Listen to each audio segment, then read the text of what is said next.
Hey everyone, this is Manly Badass Hero and welcome to Tiny Bunny. Tiny Bunny is a horror visual novel that, despite its title, is not actually about tiny bunnies. Or is it?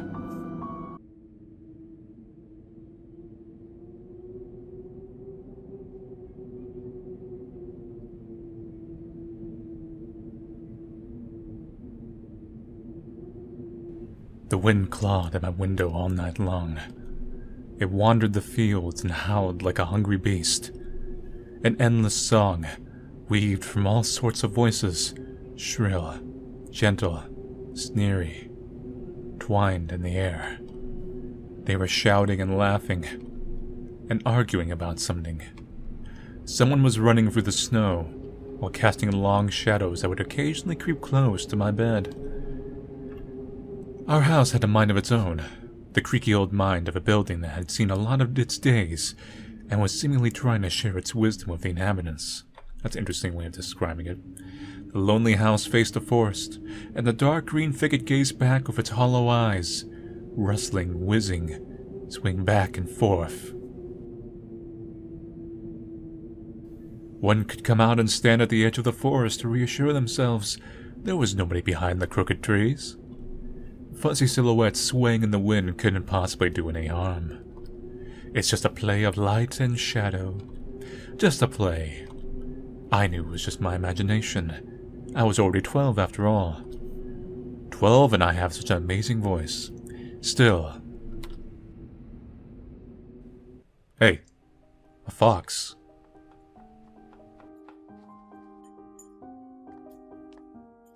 Hey, put away your book. How many times have I told you not to read at the table? It's bad for your health. Look at how slouched you are.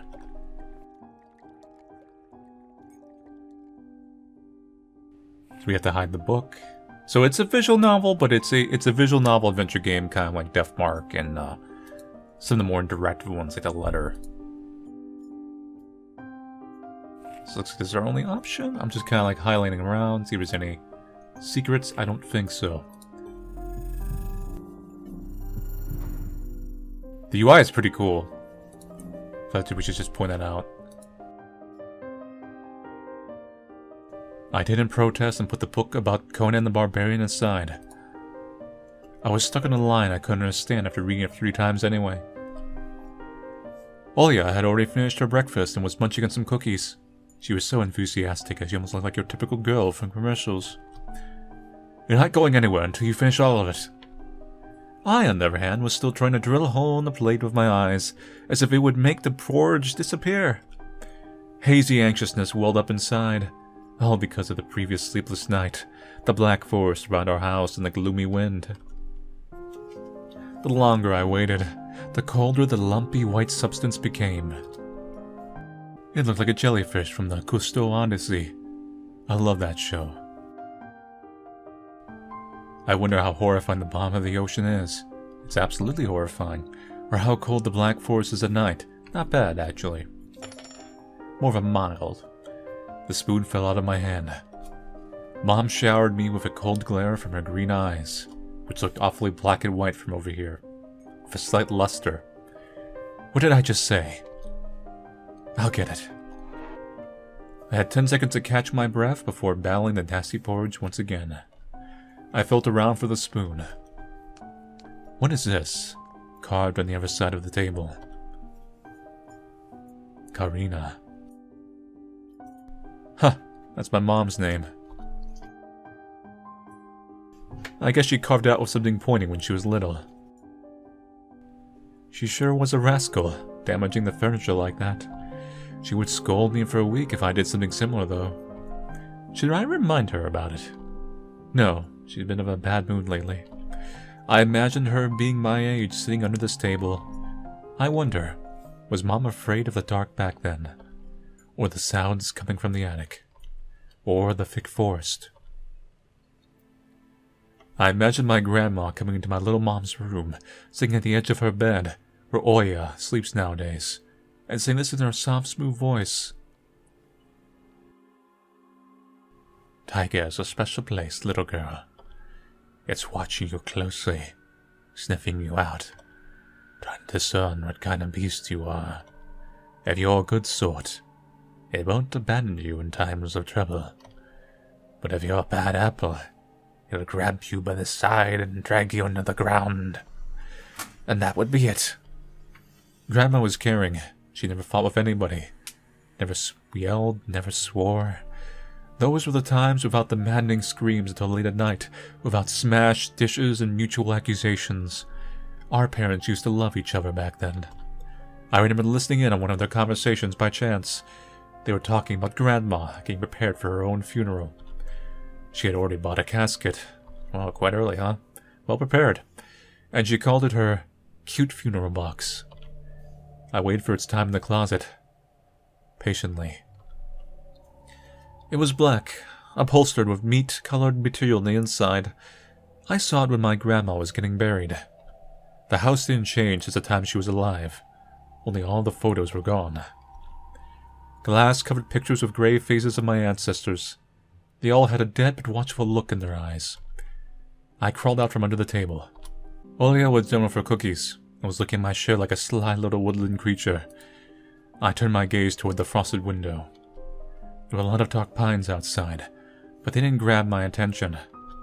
The pattern of frost formed a picture on the glass. Olia, look, it's a fox. Where? It looked almost like those optical illusion thingies you put in the back of the student notebooks. That's much more than optical illusion. That is literally a fox. That is a fox spirit come to visit us. A mixture of lines at first glance, but if you blur your vision a little bit and look under a certain angle.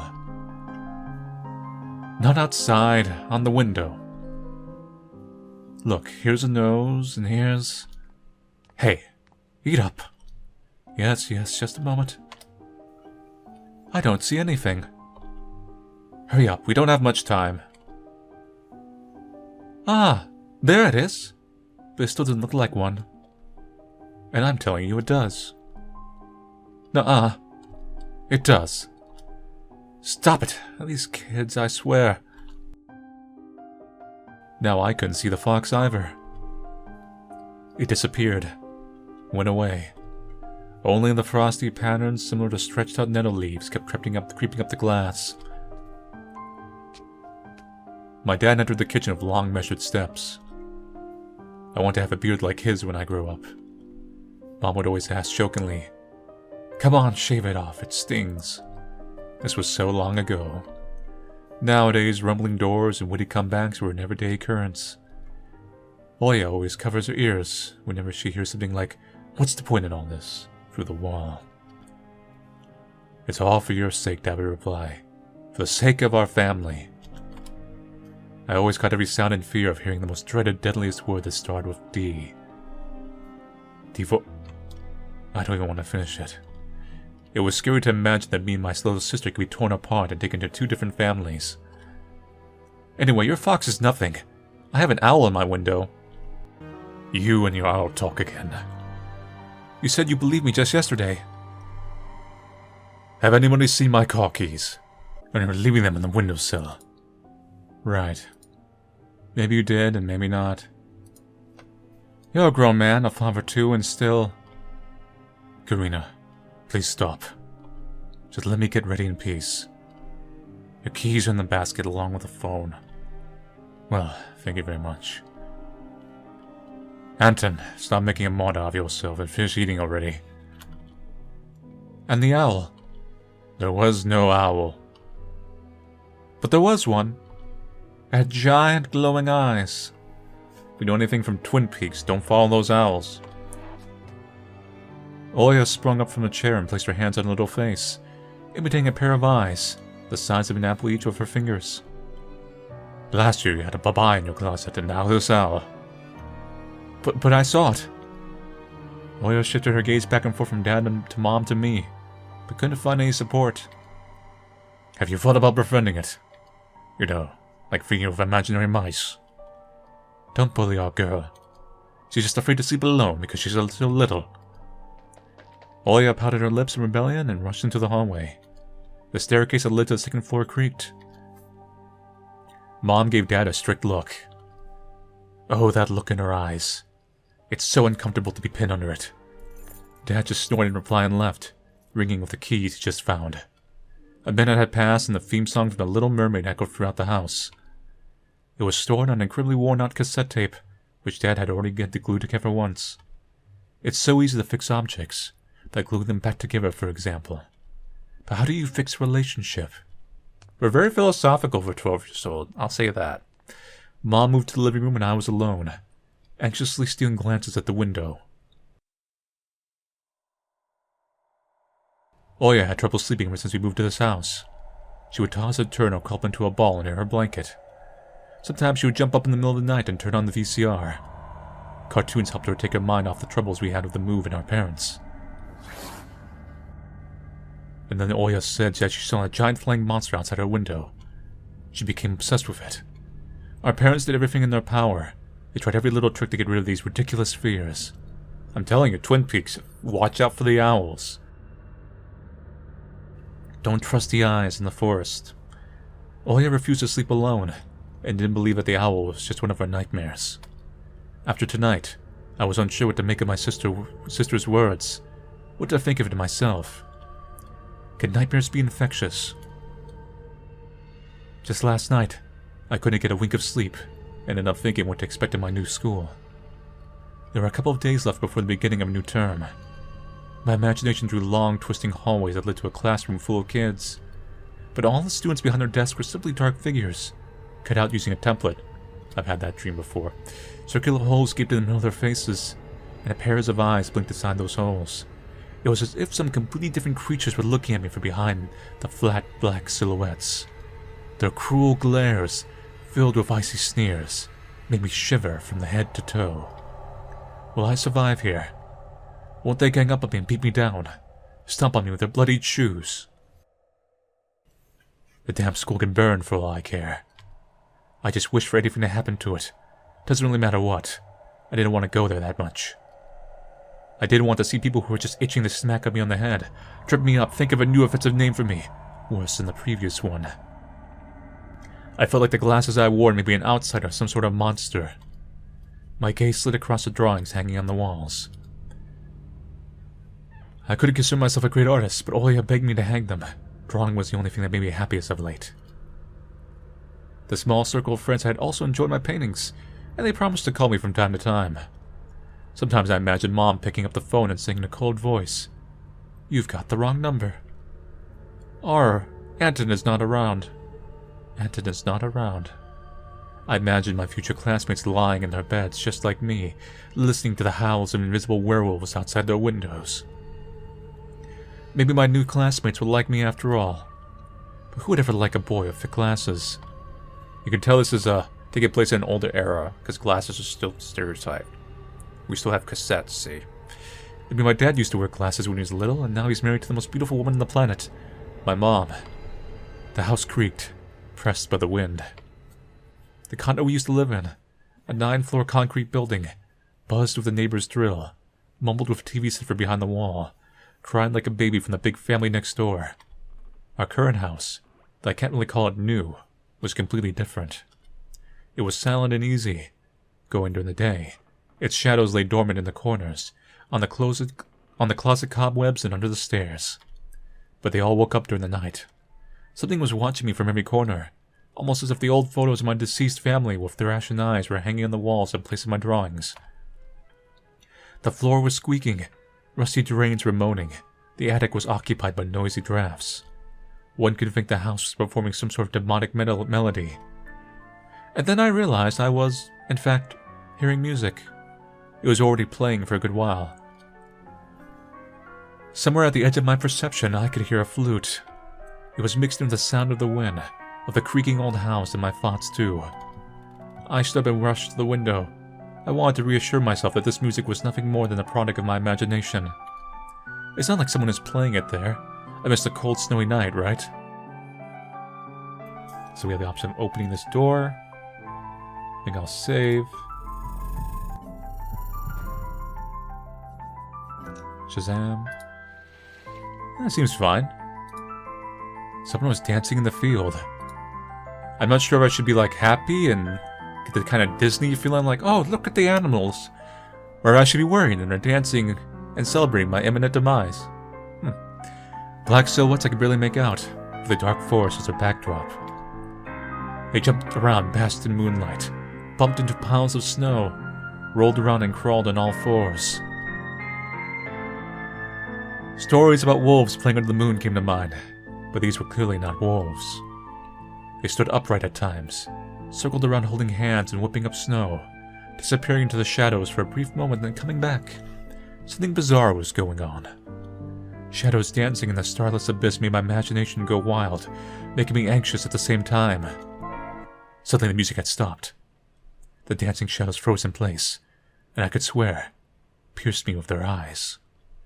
One of the silhouettes immediately parted from the bizarre shadow carnival, and sprinted across the field with giant leaps. Uh-oh. Oh! It glided down its squeaky snow without leaving any prints, until it was devoured by the pitch-dark shadow of my house, which became even darker and thicker. My heart was jumping around like the bird inside a cage. I shut the curtains with a swift motion, and stepped back toward the bed. They saw me. A freezing torrent of fear washed over me. I stood in the middle of a perfectly dark room and listened to some unwanted guest move and scrape around, looking for an entrance. The sound moved to the right. It circled around the house. Now my guest should be at the front door. I jumped into the bed and covered myself up with a blanket, as if it could protect me. The shackles of fear locked my muscles. I remembered the funeral, my grandma lying there, hands crossed on her chest, her facial features sharp like that of a tin doll. Ants rubbing up and down the legs of chairs I held my grandma's casket. I imagined those little creatures climbing up on top of her head and pulling up her eyelids with their tiny legs. Then her wrinkly eyeballs would once again move inside their sockets, and she'd be able to see her grandchildren. I was chanting the spell she taught me throughout the whole procedure. And now, lying under the blanket and listening to squeaks and howls, I was repeating the same words. On the island of Boyan, beneath the blemished sun, in a sea of color blue, stands a cabin made of wood. There lay lard and ashen hair, for the spawn from devil's lair, to feast and always leave alone, God's faithful servant named Anton. Evil leave this house must. Ashes to ashes, dust to dust. Bizarre sounds had disappeared. I cautiously peeked out from under the blanket and saw curtains waving around like a hangman. Wait, we closed the window, didn't we? And the night doused me with a new portion of boiling terror. The sound scratched at my eardrums. In reality, someone was scratching at the front door, clawing at wood and demanding me let in. The door was shut. Dad had become very cautious recently, so he installed a sturdy lock. I remember him staring at the force intently as if he was looking for someone. Ashes to ashes! Dust to dust! I hugged my knees, placing my chin between them, and toward the door of my eyes. It was so flimsy and weak before the might of the darkness. And then... the doorknob twitched slightly. Mom? Dad? They turned halfway. Once. Twice. As if the person who tried to enter it had no hands. The doorknob tilted once more, and then... maybe the little sister... started clicking violently. My jaw cramped from fear. My wet fingers clutched the blanket. The door creaking open. Uh-oh. The wind haunted me, moaning inside the tin drains. Now, you'll see. The door was wide open. Darkness arrived inside the carnivorous mouth of a doorway. 2 night. As if it was night itself was calling out to me, flapping its black wings and squeaking with rusty hinges. I was trembling, ensnared by the web of darkness that hung in the corners of my room, waiting for the one who weaved it to come out of the gaping black hole. 2 night. My hand had been tied in and my chest rose up, ready to exhale a desperate scream. But before I was able to do anything, the darkness asked me, Tony, you sleep?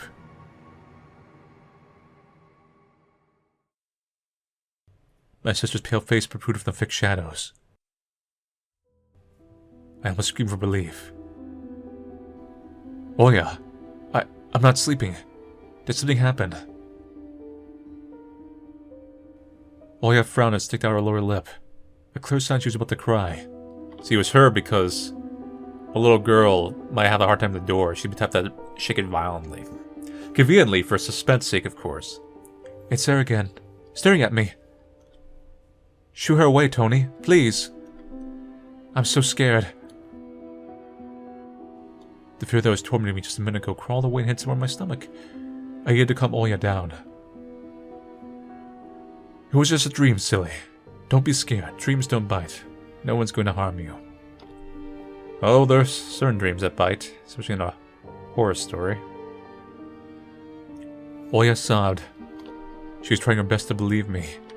But was I sure myself? I have an idea. Let's go to your room and watch the video. Sleeping Beauty, for example. You like that cartoon, don't you? That question took me by surprise. Alright, let's watch Cinderella. My thoughts became tangled. Fuzzy. What was that? What studied me with its eyes while dancing furiously under the moon. The darkness was clinging to the window, and it couldn't be fooled by Grandma's old chants. It couldn't be satisfied with a feast of lard and long ashen hair. Tony, you coming? Yes, just a moment. Hey!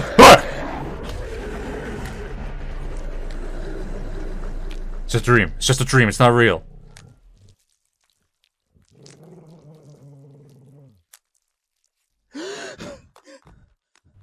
Oh crap, it's animated. Holy crap. That's why I didn't want to laugh at Oya and her howl in the morning. Who could be knocking on the door here in the middle of nowhere?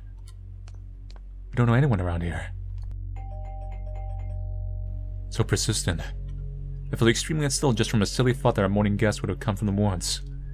I could barely hear voices coming from the front door. My mind was urging me to hide. In the closet. Under the table. Behind the curtains where Oya always hides. Tony, come here! I felt like kettleballs were tied to my feet, but still dragged them toward the hallway. A couple of policemen towered over me in the doorway. Oh no, did the father die? They smelled like frost and worry. My mom always winced and grumbled the moment she saw patrol cars. Worse than bandits. At the moment though, she looked somewhat confused. Hello? Senior Officer wore a grim expression nodded. That boy has gone missing yesterday. His name's Volva. Look at this place. Have you seen him? The policeman held out a photograph to me.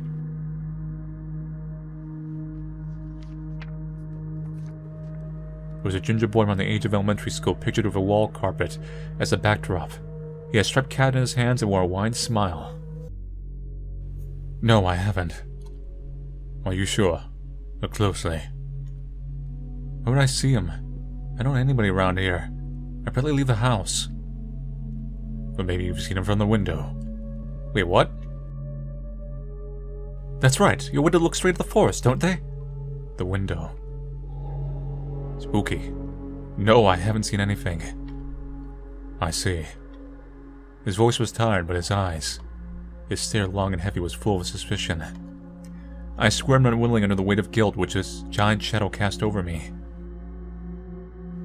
The policeman finally tore his eyes from me and glanced over the hallway, the stairway and the cracks in the ceiling which I haven't noticed before for some reason.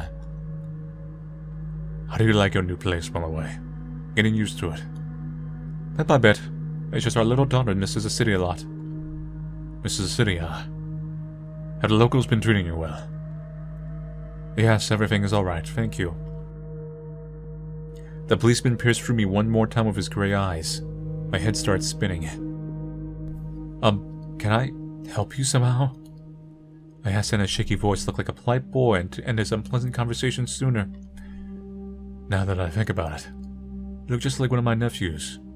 Little fella. He's a witty boy around your age. Wears the same type of goggles. Always engrossed in reading those mystery novels.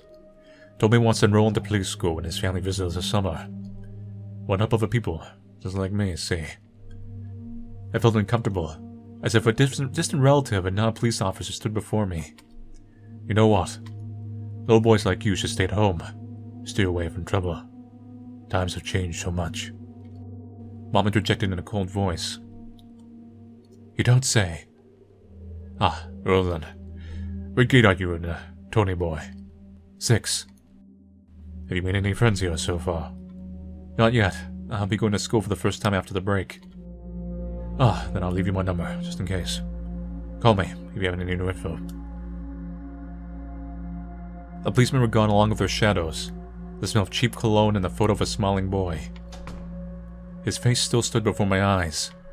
I thought about what he felt being all alone right now, there, and for some reason I imagined the forest swaying in the wind. What did his poor parents feel?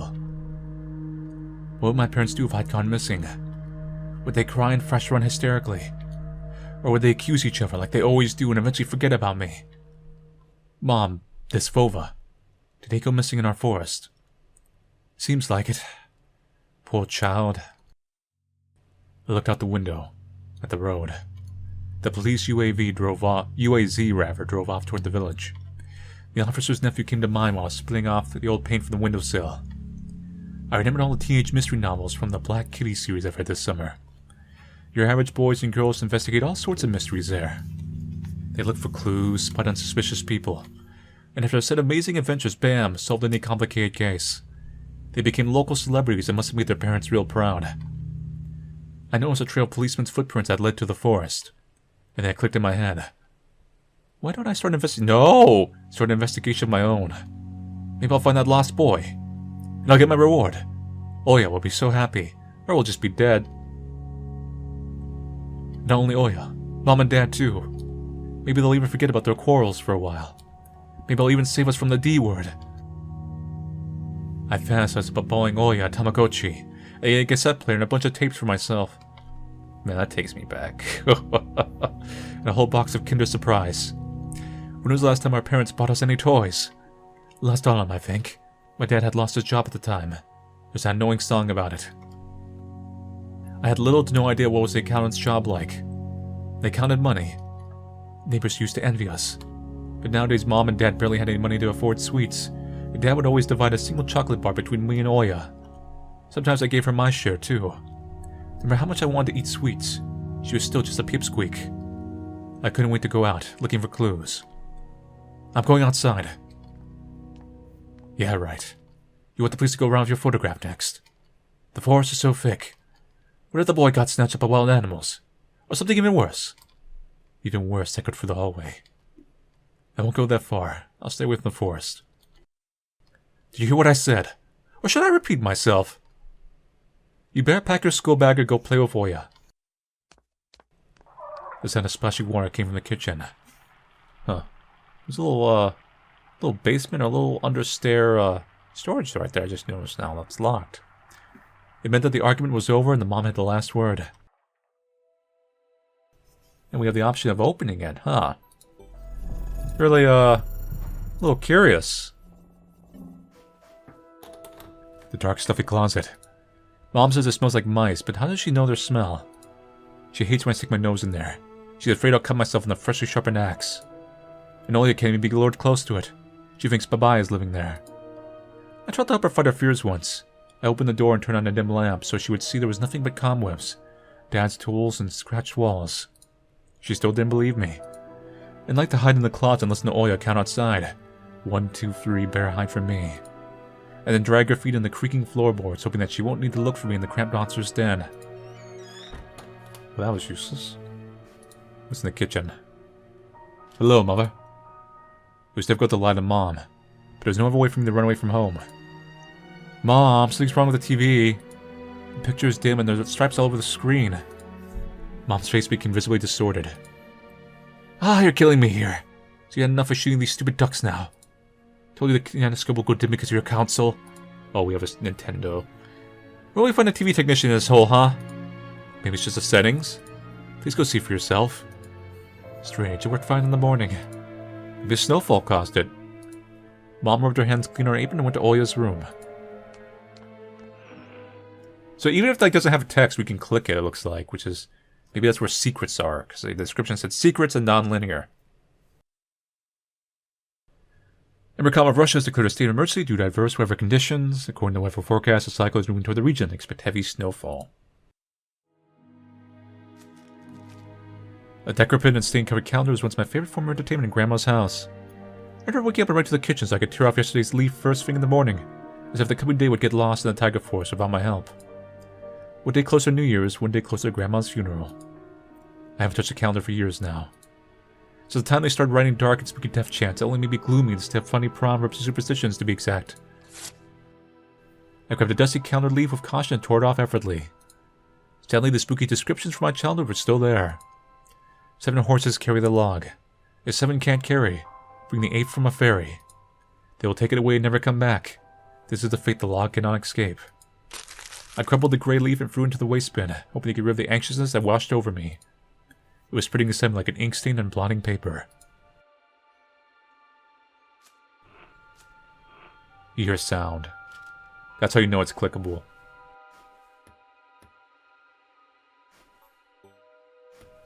And that turns it on, so we know it's clickable too. I took a peek at Mom's crossword. She'd get very angry when someone gave her advice, so me and Dad faked knowing the answer and being about to reveal it all the time. I spelled out that fleeting thought. Vertical 9 letters, the name of the Philistine deity that protected them from the viper bites and had a nickname, Lord of Flies. Second letter is E. Huh.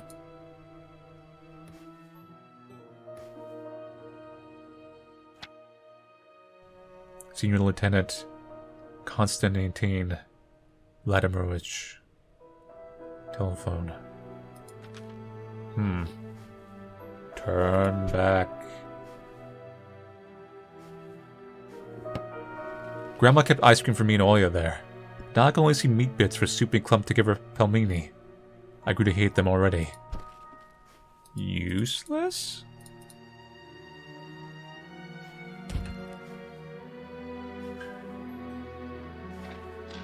Mom's peg top, a family relic. My mom played it with when she was little when she gifted it to me. Oya was the next in the succession line. The toy belonged to her now. She stared at the dancing spindle as if it could show her something. A fairy tale, maybe even our future. Now even my little sister was a bit too old for the old squeaky peg top. My parents prohibited from making long-distance calls, but from time to time I really want to hear my old friends. Sometimes I would just pick up the phone, listen to the low hum of the zoomer and the instant crackling. Imagine the wind howling on the ice, laden cords. This cross has seen so many people come and go in the house. It was black, as if it absorbed all human sin from the long years it was hanging under the ceiling. After Grandma died, Mom was going to take it off and hang a horseshoe in the place as a lucky charm, but she cut herself with the cross-sharp corner and almost fell from the stepladder. Dad called a sign from above and ordered the cross to be left alone in its rightful place. Oh, she heard it. She heard it. Free. I opened the front gate and went into the field. Carefully, so Mom wouldn't see me from the window. When I crossed half of the distance toward the forest, the snow piles became as high as my knees. I remembered my nightly fears. The silhouettes I saw were around here. Huh. Animated birds. They were jumping around holding hands. That hypnotizing music started playing in my head all on its own. In the light of the day, those distant figures felt like a simple dream. The sun turned my nightmares to ash, but the aftertaste was still there. Distant ringing in my ears, distorted shadows crawling on the snow alongside me, and a barely audible whisper in my head, blurry and almost kind. Everything was silent. So silent I felt like the world was totally empty. No ground, no sky, no parents, no Oya. The time reached its limit, a one-way trip that ended at the forest's piney stockade. Sometimes silence was much more scary than any scream. Our parents would scream at each other while arguing. Both me and Oya turned to stone listening to them. But then always came the ringing silence. Our apartment became numb a couple of days before we departed. It was hard to remember the last time Mom and Dad joked around, laughing or spent time together. Almost like all of it was in a previous life. When they kissed with Oya present, she always frowned and snorted in a funny way. But one day it all changed. Something important had left our home, and something scary filled the remaining void. It was as if a fire broke up and our parents were hurriedly packing our belongings, trying to save themselves and us. From who, though? From the people who've dead cold eyes, who sometimes visit us in our previous home. The eyes that only saw balls of worms on the black ground and everything. And somewhere far away a siren was going off, trying to warn us of the coming menace. I shuddered, chasing away my delusions and looked around. The little blinking actually kind of freaked me out for a second there, because I thought it was like static. I mean, it's still static right now, which is a little weird. There were only me, This white field, there it goes again, and the wind that was whipping up icy dust and belts of powdered snow. I squinted from the sun and turned my eyes to the sunless forest. It looked especially dark in contrast with the blinding whiteness. Knobby tree roots slivered under the snow like fat snakes. Rotten leaves and coniferous needles froze into the ice. Hey, a glove. Dry, prickly branches of twine bring up uncomfortable thoughts about fences. Were they protecting the forest? Or were they keeping something from breaking out? Some object was hanging from one of the pointy branches. I feel a jump scare is coming up, and that bothers me. I tried to get closer, drowning in snow. When I almost got to the edge of the forest, I saw a knitted mitten. It looked like a wounded bird among the hungering semi-dark. Should I take it to the police? The Serena officer looked gloomy, but he still reminded me of Captain Casanova from my favorite TV show called The Streets of Broken Lights. He was always anxious, with a tired look in his eyes, but still brave and strong. Will this man help them find the lost boy? Vova! I heard a distant shout, looked like it came from the river. Vova! You actually hear it. Hear it? As if the trees were calling out to someone. Vova. You sounded closer to me. There was someone standing there. Behind the trees. Hiding. Yeah, you hear it? It's really subtle. Vova. I knew someone was looking for the lost boy, but still. There was something unsettling about that figure. I don't really see this figure. Where is it? Its stillness. How it was bent unnaturally toward the ground. Its blackness. There's no one there. Just branches and roots. It's all just my imagination. A nearby bird flapped its wings loudly. Hey! My shadow split from the tree and disappeared from my sight. I looked away for just a moment, but when I turned my gaze back to the same place, it was gone. It was my imagination. Oh, no. I saw that last jump scare. You ain't doing that to me again. It's just my imagination after all. Silence reigned for a painfully long time. Oh no. Uh-oh. Seems fine. Right? My muscles were tightly sprung. My heart was beating somewhere in my throat.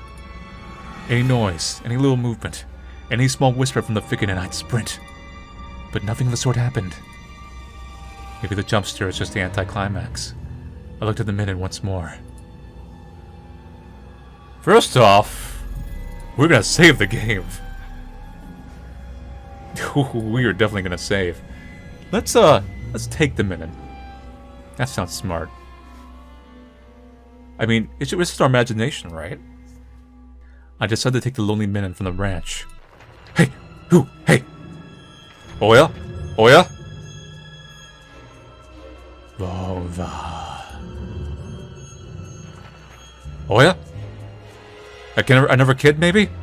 I shouted rumble across the field dissolved in distance. No echo, no hope of a reply. Hey, don't jump scare me. Don't do it. Don't do it! I stepped toward the bristly trees and tried to claim my find, rather. It didn't budge. I pulled harder. The branch cracked and the mitten torn off, landing in my hand with a squishy sound. All too heavy. Wet. I squeezed it without thinking. Something dark spilled from it, forming a tiny stream between the mitten and the snow. Steam rose from the snow pile. Blood. There's a hand in there. I still hear the footsteps. I froze in place, studying my palms in disgust. Red. The sound of cracking branches evaded the silence. I did that thing twice before running away. Someone was chasing from the darkness, breaking pine branches, closing distance with giant leaps. Snow was slowing me down. Crazy thoughts flew from my mind. I'll get caught. They'll get me. I'll get dragged into the thicket. I'll be gone forever. But there was one more voice, probably one of reason. It gave me strength, spurred me on. You can do it. Don't stop. I heard an animal roar behind me. It was so loud my ears went numb. It felt like the sound that came from a pack of hungry beasts rather than a single one. Their nostrils sucked in freezing cold air. They sensed my fear. Two giant wings flapped above my head. An enormous shadow flew over the clearing. A hoot. A wheeze, damn owls. The roars were coming from all directions now. From the dried up raspberry bush, from twisted pines, from under the windfall. Hurry, run, don't look back. It felt like it was inside a nightmare. The snowy clearing becoming vicious like quicks of sand. I was stuck in place. I pulled my leg from the mushy trap just to be caught in a new one, even deeper than before. I continued to drown, sinking deeper and deeper with every desperate push. Was snow ever this sticky? I screamed in horror after realizing this wasn't snow. Someone or something in the snow pile was clutching my pants. I gathered all my strength and rushed forward. The pressure on my leg was gone, my boots slipped out of the hole, and my soles were on the hard surface again. I reached a cliff path of one jump from there and ran to my house. Its gloomy facade didn't look threatening now. The house was my line of defense from the shadows that flapped their wings and the creatures that were hidden under the snow. I tripped over the doorstep and smashed into the door. In all my hurry, I still managed to notice the claw marks. As if a dog was striking the wood with its paws that made me linen so it could escape the cold. I hadn't noticed these marks when I was leaving. The heartbeat in my ears was much louder than my surroundings. I couldn't hear whether someone was following me or not. What if they were already in our front yard and my mom had locked the door? Drowning in fear, I pulled on the doorknob and immediately gave way. What happened to Oya? What if she's outside? I rolled into the hallway and shut the door behind me. Porch planks creaked as my pursuers ascended the stairs. My fingers slipped off the lock and I couldn't click into place. I grated my teeth and pulled hard on the iron knob, whipping between the boards. I stared blankly at the door. Someone was standing on the other side of the pitiful, flimsy barrier that was probably less useful than blankets. Wheezing breath reached into the house and crashed into me in waves. It smelled of pine and sweat. Mom peeked out of the kitchen and chastised me with the same frigid voice she always used when talking to Dad. What exactly didn't you understand when I told you to never slam the door? I didn't mean to. I struck a glance at the door. The smell was gone and my breath was too. If it was someone in the first place, of course. Here, mere 5 meters away from my mom, my fear was slowly weakening, melting like snow in spring, and with it the last bit of strength I had left my body too.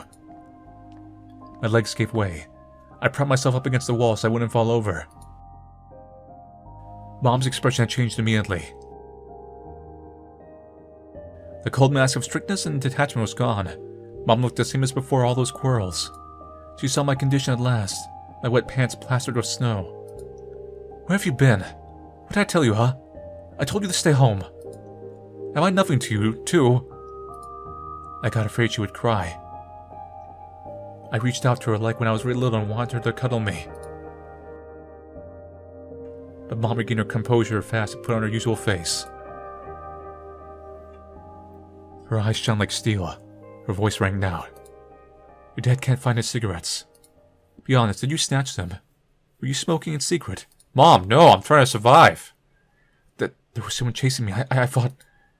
I stuttered as soon as I started explaining myself. Tears welled up in my eyes. Mom leaned toward me and sniffed my clothes like a beast, searching for the smell of tobacco. Then she squinted her eyes in suspicion and looked into the front yard. Her expression changed in an instant and she covered her mouth with her hand. Look over there, at the fence. My heart started thumping as if I became prey once again. My pursuers were following me in the field. I could swear that I've heard someone scratch at the door, just like in my nightmare. But Mom beckoned me with her finger and gathered all my remaining bravery to look into the kitchen window facing my fear. I could barely discern some hairy silhouettes swimming in the snow for the icy winter patterns on the glass. It's just dogs. Dogs! There's a small pack of strays. Well, those dogs will get you pretty good too. With no name and owner, barely reminding me of the hungry monsters that live on the edge of the forest. Uh-oh. What if it's like... That's a creepy smile, by the way, Mom. What if they're, Skinwalkers? I think this is a Russian game, going by the default language and some of the names. I think, yeah, it takes place in Siberia, or something like that. I think the Russians and the steppe people and that general region in general, I think they do have like an equivalent of the Skinwalker. I'd have to look that up though. I could be wrong, but I thought they did. Oh boy, were you scared of them? I think they'd rather be scared of you, Anton. They were chasing me like a bunny. There it is. I knew it. The kids are the bunnies. And what if they're rabid? The smile had slowly disappeared from my mom's face. Now she looked at the dogs like they were her first time seeing them. What if they attack Oya? Mom? I wish your dad could just shoot them all. Mom, look, they're alive! Huh? What? Are they your friend or foe, after all? Make up your mind. You're not a little kid already. Mom sighed in annoyance, and I felt so bitter that I bit my lower lip and fixed my gaze in the cobweb-ridden corner. Well, some detective I am. In reality, I wasn't risking my life among monsters, but revving my pants among a pack of stupid strays. For now. And what for? What use do I have for this? Midden. Of course. A dark and sticky midden that belonged to the lost boy made a squishy sound in my hand. Seems like I was clutching it the whole time. That's my trump card as a detective. I hurried to present this clue to my mom. Mom, look, this is Volva's mitten. That boy the police was asking about in the morning. It's drenched in blood. I found it hanging on a tree. I could show where. Let's call the police, like the officer told us to. Mom, look. You. A shadow of doubt closely crept into my mom's contorted face. As if she was trying to remember something distant. Like someone tries to remember their dream, but the images slip away. Stop at this moment. Oya will go insane if she hears you. She already has trouble sleeping and whines all the time. And you joke around like this. At the moment I realized the midden was actually wet from snow. There was no blood whatsoever. I wanted to sink through the floor from embarrassment. Come here, my boy, cried Wolf. Oh, just stand there. Come take your pills. A golden-colored pill, reminiscent of a dead wasp, fell into my palm. I already took one during breakfast. Don't talk over me. I told you to stay home when you... Dad would have given you a good whipping for that. Come on, take it. You won't be able to sleep at night. And you have school tomorrow. So I had to swallow the bitter medication, drink it down with similarly awful water that gave off a taste of chlorine. Maybe it wasn't Volva's midden. Maybe it wasn't midden at all. Just like the forest monsters. And Oya's owl. Am I going mad? What's happening to me? Either the pill had immediate effect or my overexerted brain didn't let fear inside anymore. Serenity washed over me, bringing yawning indifference along with it. Etten, you done? See, you can do it when you try. Take off your coat. Are you asleep? No, Mom. I was just thinking. What about, I wonder? It's just something silly. Mom scrutinized me with suspicious eyes. As if she wasn't sure she was looking at her own son and not some doppelganger that came from the forest. What if we are doppelganger? Is everything alright? You had the same exact expression when the policeman asked you about the window. I'm alright, Mom. She heaved a deep sigh. Fine. It seemed like the house had changed. The sofa's fabric had become discolored. Fingerprints appeared on the bathroom tiles. The light bulbs also felt different, dimmer and yellower. Even the saliva inside my mouth had a different taste. A melody from Aladdin could be heard, and we really like Disney movies, could be heard from the upper floor. Oya was done rewatching her favorite Little Mermaid episodes and switched to her tapes. I slowly changed to my home clothes, stopped before the sink and studied my reflection in the mirror, like I was trying to solve one of those spot the difference puzzles. Then I went upstairs. Jafar's and Lago's voice died down. I walked past Oya's bedroom with something of my own. So let's try the other option. Run away. Lumps of snow fell from the branch and then reminded me of the sound soul makes me thrown into the pit on top of a casket. I immediately felt dizzy as if I was balancing in the crevices. I slowly backed away from my finding. It felt like a moment. I touched at a trap would spring, and the mouse would get caught. Someone walked on ice behind me, close. My inner voice whispered, "Save yourself, run!" My nerves got the better of me. I ran, burying my head in my shoulders. And I think this is all the same?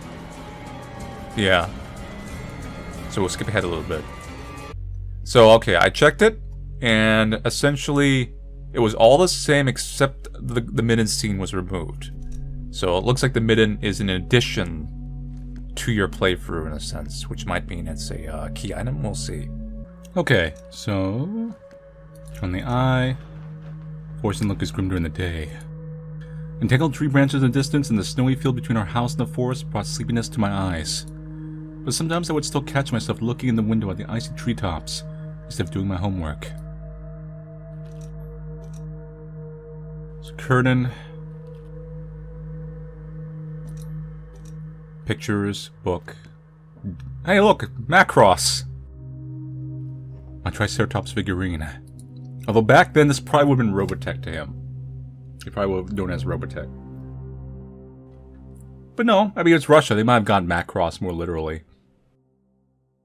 I know about all sorts of dinosaurs. Velociraptors, Afrovenators, Hypocephalodons.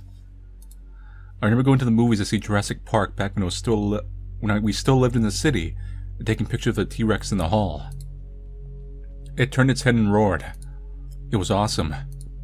Beside it was a Robotech. Yeah, he was Robotech. Transformer. I love this cartoon. When a jet fighter speeds up in the intro among the sounds of blaster fire, you know your next 20 minutes will surely be amazing. The Dreyades space station is captured. Rick, get ready for battle! Monsters, ghosts, UFOs. The Encyclopedia of Paranormal Phenomena from Rosman Publishing. I've learned about the Loch Ness Monster, Medusa, Gorgon, and Bigfoot from there. Oya is always scared of the book. She can barely handle sifting through the monster and the alien sections with me, but the middle part where they start to talk about ghosts really freaked her out. I even remember hunting ghosts after I read that book. I measured the distance between items on my table every evening, and checked if they moved due to some supernatural force come the morning. They did. But to be honest, what was I expecting? Be Casper the Ghost? I've dreamt of becoming an artist since Dad bought me my first comic book. Fly magazine was the coolest. I especially liked the big space-related edition of alien monsters and the funny episode about a Gendarme?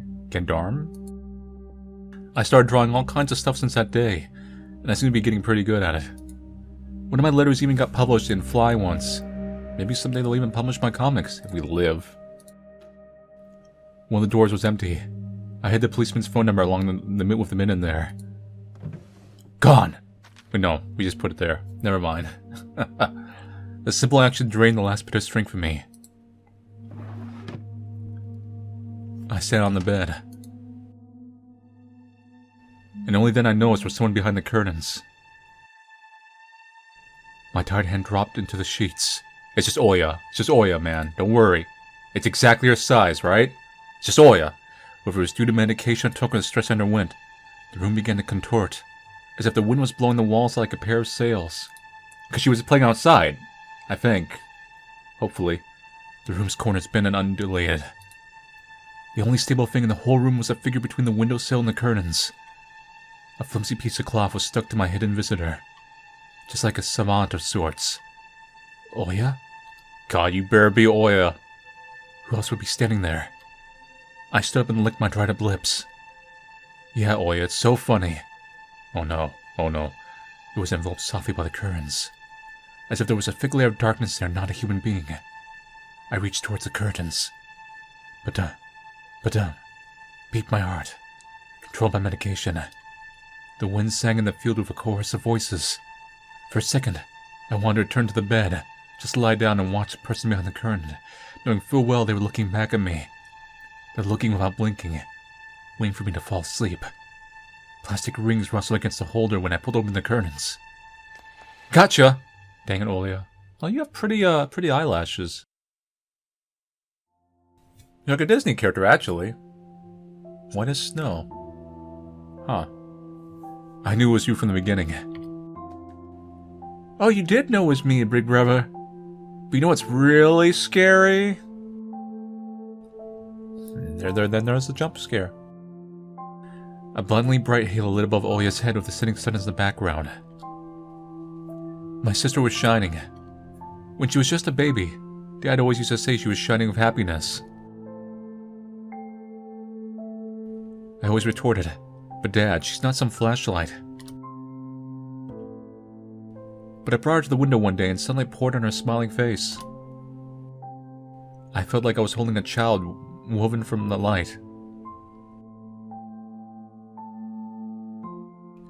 I saw everything. Oh, really? Oh, no. She's gonna confirm it. What did you hide? Okay, no, I thought she meant that she saw me outside. Well, maybe she did. We'll see. She was just like my mom when she was little, before she put on a sad mask of tiredness and switched to her commanding tone of voice. It's nothing, just... Oya ran up to the table, her eyes round, and asked, "You stole something and hid it there. Are you a thief?" "What? Don't be stupid. I didn't steal anything." A clear image came to mind, that midden hanging from a tree branch. What if I did steal it after all? From the forest, from the tilted figure standing behind black trees. Oya could be selfish and stubborn when she wanted. Then show me. Swear that you won't tell anyone. Then I'll show you. Oya wore a plotting smile. Well, everyone has creepy smiles in this. I swear to Mom's heart. And hope she heard in one of the movies about the pioneers we've watched. Don't say things like that. Oya nodded and made a gesture with her hand, locking her mouth with an imaginary key. She was filled with curiosity. It was splashing in her giant eyes. I opened the door and Oya leaned in, holding her breath. It looked like there was not just a simple midden, but some sort of exotic critter. Is this someone's midden? She said as if she couldn't understand what she saw. A certain boy lost it, and got lost himself. Now do you understand how dangerous it is for kids to wander into the forest, right? It must be really cold out there. When they find him, they will. The police is going house to house, showing his photo to everybody. Oya traversed the room for care and pressed her tiny palms against the window. I kind of realize now you're white. It's like a white rabbit, like a little vulnerable white rabbit. That's why it's the hair color is the white. Like she may be blonde in like actual color, but that's the way they're depicting it. And why are they going to houses and not the forest? Are they scared? The question caught me off guard. The police isn't scared of anything. Yeah, right, flashed in my clouded mind. Did they really check every nook and cranny, where darkness cold and whispers of icy branches dwell? If that's the case, how did they miss the midden? Or did it appear later, for me? I changed the topic, as I'm trying to get Oya as far away as possible from the forest thicket. We may get a reward if I go and find this boy by myself. A lot of stuff, like in Field of Wonders. Sounds cool, right? Oya wasn't listening to me. She was piercing the forest with incredibly dull eyes. Uncharacteristic for her. What if the owl got him? Nonsense. An owl won't be able to lift a human. But an owl demon could. But you know what? I was picking my words with utmost care. I forced them out of my overexerted brain. Stay away from the forest. I think it's... How should I put it? It's cursed or something. Just like in a fairy tale? No, not like that. More like in that spooky tape Mom and Dad are hiding from us. Oya shivered and stole a glance at the window. I saw you running away. Someone was chasing you. Oh, she did see it. See? No, it's just... I was hurrying back home so Mom won't be worried. So she could confirm if it was dogs or not. As I looked at my sister, my heart was tearing apart. She was so fragile. It was so easy to stifle her light. A gust of wind and her small fire would be gone. You're lucky. Mom won't even let me go outside. Technically, I lied. I'm like a princess in a tower. Can't go anywhere. I'll die from boredom here. You're wrong. No one has ever died of boredom. And you have me in your cartoons, and Mom and Dad will be good to each other soon. You know what I wish for on my next birthday? I wish for Mom and Dad to turn into children so we could go play together, like we used to. Yeah, if you make them as small as bugs, we could place them in a little box. Oya giggled and tugged at my sleeve. Tony, let's go watch Aladdin. Fatigue went over my desire to be with my little sister. I was washed over by some sort of heinous apathy. I'm too tired. I don't want to. Come on. It's so boring alone and Mama's always busy. We can pick a cartoon you haven't seen before. I know all of her tapes by heart at this point. Not all of them. You haven't watched Peter Pan. Remember how you fell asleep in the middle of it? And so much happens after that. Let's go, let's go! Maybe a bit later. Should I tell you how it ends? Does Peter Pan win? Let's leave that for tomorrow. I won't tell you tomorrow. I know. Let's play hide and seek. No, not right now. I know where that's gonna lead to. No, Oya. Then draw me a dino. Oya, please. Draw it, draw it! Will you leave me alone already? Uh-oh. I blurted out without thinking, and I was immediately taken aback. I never screamed at my little sister like that. Oya stared at me in shock. Her lips started trembling, a precursor to tears. My chest was seething with disgust and embarrassment. What's happening to me? I heard to prevent Oya from crying. Alright, you win. Let's go watch cartoons for a bit. I don't wanna. I came up to her, put my hand on her soft head. Let's go. Let's go watch Peter Pan. Ooh, you'll fall asleep again. I smiled and lifted her chin. Her eyes were wet and felt palmless. I promise I won't. And I'll draw you a full triceratops later. Hooray! Triceratops. Well, close enough. Oya rubbed her eyes with a sleeve of her pajamas and a shining smile returned to her face. I'll go ask Mom for condensed milk and bread and you rewind the tape. The bread is fresh, just how you like it. Alright, just be careful not to spill the milk. Or you'll be yelled at again. Want to bet I won't spill it? The tape is somewhere in the nightstand, look for it. Oya disappeared into the doorway, and I dragged my feet into the neighboring room. Let's see. 3 items here. The scary window where Oya sees that cursed owl every night, lurking in the dark. Oya keeps curtains open during the day, but as soon as the twilight comes she shuts them tight, so she wouldn't see the pair of hungry eyes outside. Pigu. A piggy bank. Oya's saving money for a real puppy, because Dad said that taking care of him will take a lot of money. Oya's countless toys. An old teddy bear is the main attraction here. Oya doesn't sleep without it. And she digs her nose into its fur when she sleeps. Chippendale! First. The old photon TV was gathering dust in the corner. Hey, I see myself. All that was left was clicking the button on the front panel and getting jump scared. The tube warmed up and a familiar white noise started dancing on the black screen. I almost reached out to turn on the VCR, but the noise calmed down and the blurry image appeared for a moment. Oh no, the dancing! The dancing! It was a dark taiga forest, just like the one outside my window. The picture split the screen in half. Something creepy resembling human speech was coming out of the speaker. Just a few moments later, the scenery was again overshadowed by noise. Did I catch some rogue signal? Local TV station only really showed Soviet cartoons. Even that was pretty rare. And only just recently, I used to always watch Robotech before school. It was so awesome. Maybe I should tinker with the antenna. What if I catch a signal again? On the other hand, Oya had asked me to find the tape. It wouldn't be nice to disappoint her.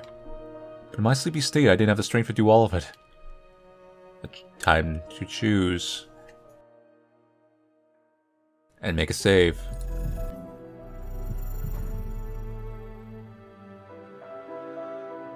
Let's try the TV.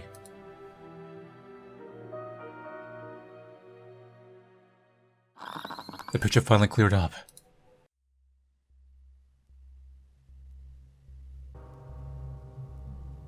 But the moment I rejoiced at finding that weird signal again, the TV started coughing, a voice barely coming through the cacophony.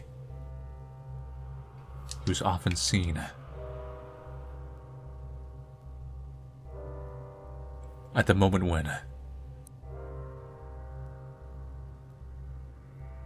small snowy hills were lined up on the screen, pierced with rickety crosses, and a male voice was narrating with a slow, mournful voice. It was a pitch dark night at the cemetery. At that fateful dark time, little Senya met her fate at the face of a monstrous thicket dweller. The locals called none other than the forest master. I froze, and did my best not to move, as if by doing that I could scare away the narrator. I listened closely to his every word. The beast dealt with the helpless girl in a masterful manner. The camera panned along the snow with something black spilled over it, looking for ragged pieces of cloth that were floating around all over the place. I didn't want to think whether Senya's remains were wrapped in there, so I shut my eyes without thinking. Hey, there was a hand. The voice continued. Wolves are rare guests in these parts. Here's what tomorrow the old woman who lives near my crypt had to say. A close-up shot of the face of an old homeless woman, weary from life and alcohol abuse, railed into the screen. Yes, such a fearsome beastie it is, worse than the rising dead. The old woman splattered saliva all over the rectangular mic. Hey. And the stink, it's like... The resurrecting person was swallowed by the sound of a horn. I never felt anything like that. I was just standing there, yes, right where you stand, boyo, and pierced me with its eyes, right in the middle of the day. It was so huge, that one, with glassy eyes. Obscenities were covered by never peep. You know, they say if this demon lays his eyes on you, he'll snatch you, put you into his bag, and you're done. But he won't touch me. Likes me, it seems. So they even call me the Devil's Wench. That's definitely true. The carnivorous monster will not touch those who feel to the level of forest beasts, going for the innocent child's blood instead. The master of forest presence is felt more and more on the outskirts of our country. Torn between believing what was said and shrugging away, I decided to record the remaining part of the documentary for some reason. I quickly grabbed the tape that was on top of the TV and put it in the VCR without even looking at the cover. No, not Aladdin! I pressed record, turned the sound up, and paid attention to the slipping signal. It's not called the Forest Master for nothing. All the animals obey it, be they hairy or feathery. They're all precursors for its appearance. The dogs! The owls! If you hear howls in the distance, then most likely nobody knows where you live. If you have an animal print all over your doorstep, and birds watching from the trees, you better hide. So they're coming for you. And if you wake up at night and see a pair of eyes in your window, then soon, jump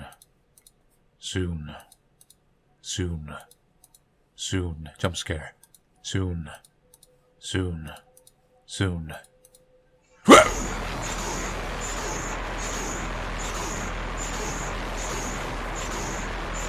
TV suddenly went mad and looped blasts were over and over, piercing my ears. I got goosebumps all over my spine. The tape ended and was rewinding to the beginning. The sound of rustling tape reminded me of the leaves and the wind, and the low howl of the beast. I woke up from my stupor and pressed the button. The VCR ejected the tape. For the moment I found it was stained with saliva. But that was just the light from the chandelier making the black plastic glossy. Then I saw the cover. Oops! I recorded over Peter Pan. Told you. That's what I get for hurrying. It was bad enough that I ruined Oya's cartoon. But I also put this creepy stuff over it. I can't let her see this. We'll drown in tears. I took a glance at the door. I could hear the clatter of glass and the squeaky floorboards. Oya appeared in the doorway. You haven't started without me, have you? Oh, no. Don't watch this. My sister brought the tray with unevenly cut bread and a whole can of condensed milk.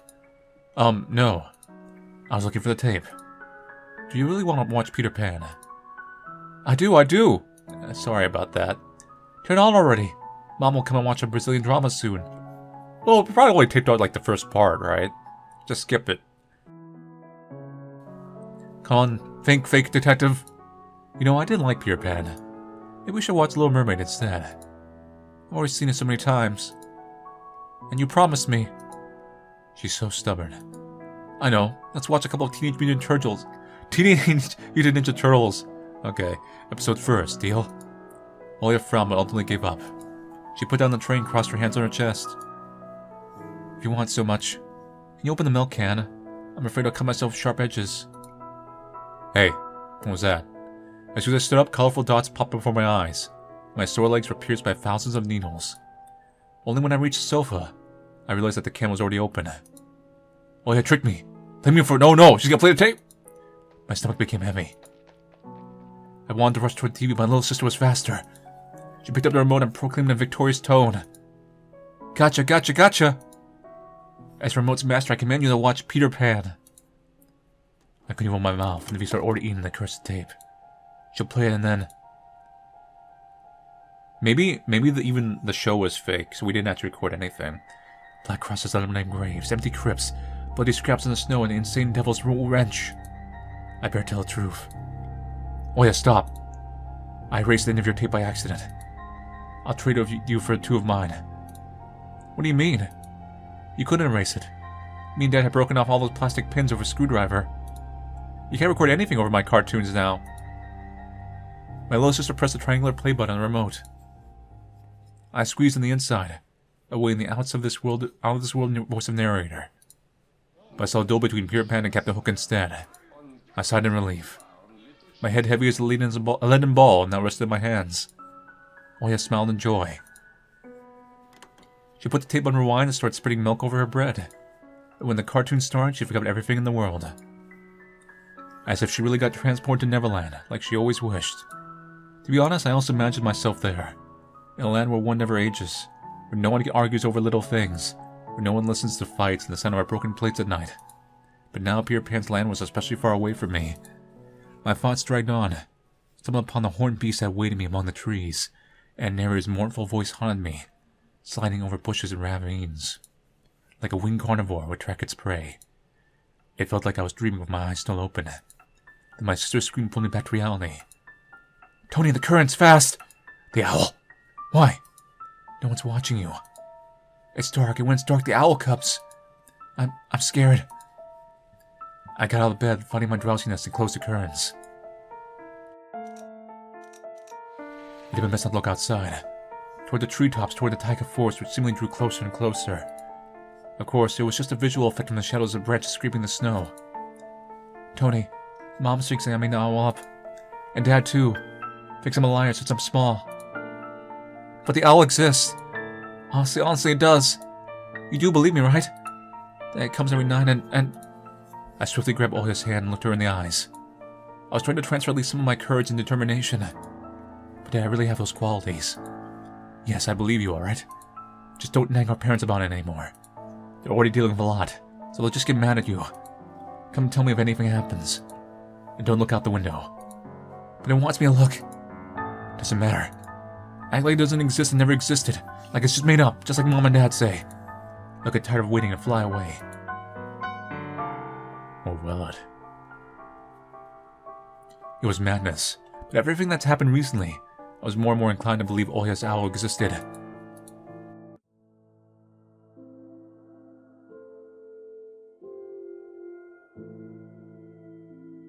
We followed Peter Pan's adventures as if nothing had happened. As if the forest didn't kidnap kids, as if our parents weren't tearing each other apart bit by bit. Captain Hook was running away from a crocodile, and Captain Pan was headed to London on a gilded sailboat. By some miracle, I lasted longer than my little sister. Oya's eyelids had dropped. She started snorting lightly, resting her chin on the side of the bed. The chorus was singing the ending song. The world of Disney was lit by a silvery moon. Oh no, we're going to see the owl. Another moon peeked from under the first one. Scary and wan, hanging over the taiga forest. The horrific report got recorded right off the credits. My throat went dry, and pulse became faster. I looked toward Oya. She smacked her lips in her sleep. I squeezed the remote with all my might, ready to press stop at any moment. I rewound the recording, checked if it was intact, and carefully took out the tape. The protective pin was still in place. I stood up and left Oya's room. Whether it was by providence or by curse, I hid the tape alongside the bin at the exact moment Mom peeked in my room. Enough playing around. It's your first day at school tomorrow. Go to bed, you should be asleep properly. You don't want to be teased for being sleepy, right? Adults think everything is so simple. As if sound sleep would ensure my classmates would like me. I covered myself with a blanket up to my neck and listened to the house humming, to something invisible rustling in the corners. My inner voice had a question for me. Do I want to hear that mysterious flute again? Yes or no? Maybe it's just part of my growing up, but I can't fully understand my own desires. The forest wailed behind the barrier that were my walls. Some ethereal entity wandered the fields. Branches shook, as if calling for me. The wind held on in the night.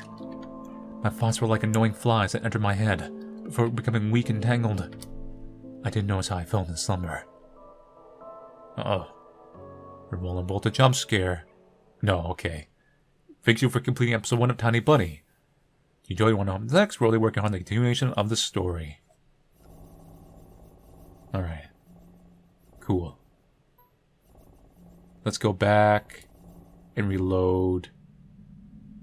Was there always an owl in the bomb, right? I don't know. I sifted through the shelves full of dolls and blue hippos from Kinder Surprise. I found the tape I needed thanks to its shabby spine. I got the black rectangle from its box. The tape inside rustled while running to the beginning. This rustle was lulling me to sleep. Drowsiness attacked me while I was squatting before the TV. Images whirled in my head. Me and Oya flying above the forest, tumbling in the soft clouds. My little sister was laughing, but her smile becomes more and more forced with every passing second. I noticed that the clouds underneath us part, burying the bristly pine tops. Swampy darkness sloped among the trees. The wings are no longer able to hold us in Oya. You haven't started without me, have you? My sister brought the tray of unevenly cut bread and a whole can of condensed milk. I rubbed my eyes. No, come sit. Mom and Dad are arguing again. They're going through rough times. Rough times are lame. On the screen, Wendy was hiding Peter's Pan's shadow into the dresser, while he was entertained by the cartoonish dog Nana. Maybe Mom and Dad will buy us a dog too. Yeah, right. I have my own dog in the Neverland, and a cat and a parrot. Oya smeared a slice of bread with a thick layer of condensed milk and handed it to me. Have you lost all of your baby teeth? Obviously. Oya frowned deep in thought. Peter Pan has baby teeth. What if they won't let you go to his land without adult teeth? With adult teeth, rather. We'll think of something. We'll ask Dad to alter your age in the passport. And why would Dad forge documents? Oya took a bite from the sandwich and started talking over her mouth full. He will. I have Mollis at our mall. They'll grow ears as long as big as Dumbo's. Oya got worried and touched her ear. I smiled to myself. My little sister was silent now. She just devoured her bread, watching the adventures of Peter Pan, Tinkerbell, and James Hook. As if she got sucked into the fairy tale Neverland. To be honest, I always also imagined myself there. A land where one never ages, where no one argues over little things, where no one listens to fights and the sound of broken plates at night. I felt like I was dreaming with my eyes still open. Then my little sister's scream pulled me back to reality. I think this is all the same from here on out.